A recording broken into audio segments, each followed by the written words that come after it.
দিলাম।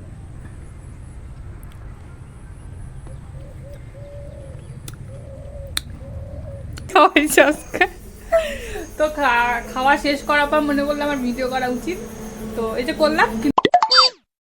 Hello everyone, good morning. কেমন আছো সকলে? আশা করছি সুস্থ আছো এবং ভালো আছো। তো আজকে আবারও একটা নতুন ব্লগ দিয়ে তোমাদের সামনে চলে আসলাম। তো ব্লগটা দেখতে থাকো।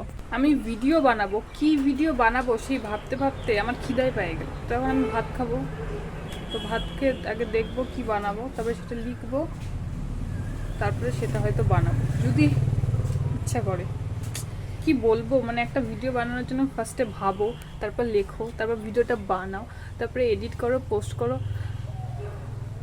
জিন্দেগি ঝন্ড, বাট আই লাইক ইট। আমার স্নান করা হয়ে গেছে, স্নান করে পুজো দিলাম। পুজো দেওয়ার পর এখন মুখে হচ্ছে কি করবো, ও আচ্ছা ময়েশ্চারাইজার লাগাচ্ছি। তো ইয়া, এইভাবেই বোরিং স্যার ডেলি ব্লগ। আজকে আমি ভিডিও বানাইনি গাইস, একটা আমার জন্য জোরে হাততালি হয়ে যাক। Thank you. তো যাই হোক, কালকে হয়তো বানাবো। তো এই হচ্ছে আমার বোরিং সা ব্লগ, যেটা তোমরা দেখছো, তার জন্য ধন্যবাদ। তো এখন আমি ভাত খাবো। আমার ভাত খাওয়া হয়ে গেছে। তো ভাত খাওয়ার পর একটা সুন্দর মানে লোভনীয় জিনিস খাবো, যেটা হলো এই জাম মাখা। হাতের মধ্যে পড়ে যাচ্ছে ঝোল, যেটা মুন্নি বানিয়েছে, আমাকে স্নানে আগেই দিয়েছিল। বলছে এখন যদি খাইস তো খা, নাহলে আমি কিন্তু শেষ করে দেবো। বললাম দাও, তুমি আমাকে একটা বাটিতে দাও, আমি স্নানের পরে খাবো। কিন্তু পড়ে যাচ্ছে গাইস, এটা এখন আমি খাবো। দেখো জাস্ট, ও মাই গড। এই যে নিলাম,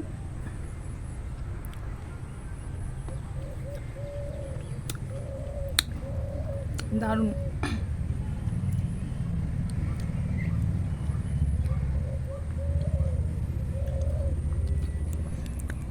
কার কার জিভে জল আসলে ব্যাপারটা দেখে অবশ্যই জানাবে। কিন্তু আজকে হলো মুন্নির জন্মদিন, সেই কারণে আমাদের আজকে ঘুগনি বাটি দিয়েছিল।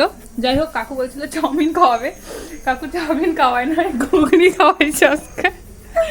তো খাওয়া শেষ করার পর মনে করলাম আমার ভিডিও করা উচিত, তো এই যে করলাম। কিন্তু মুন্নিকে দেখাতে পারলাম না, মুন্নি এই মুহূর্তে ঘরে নেই।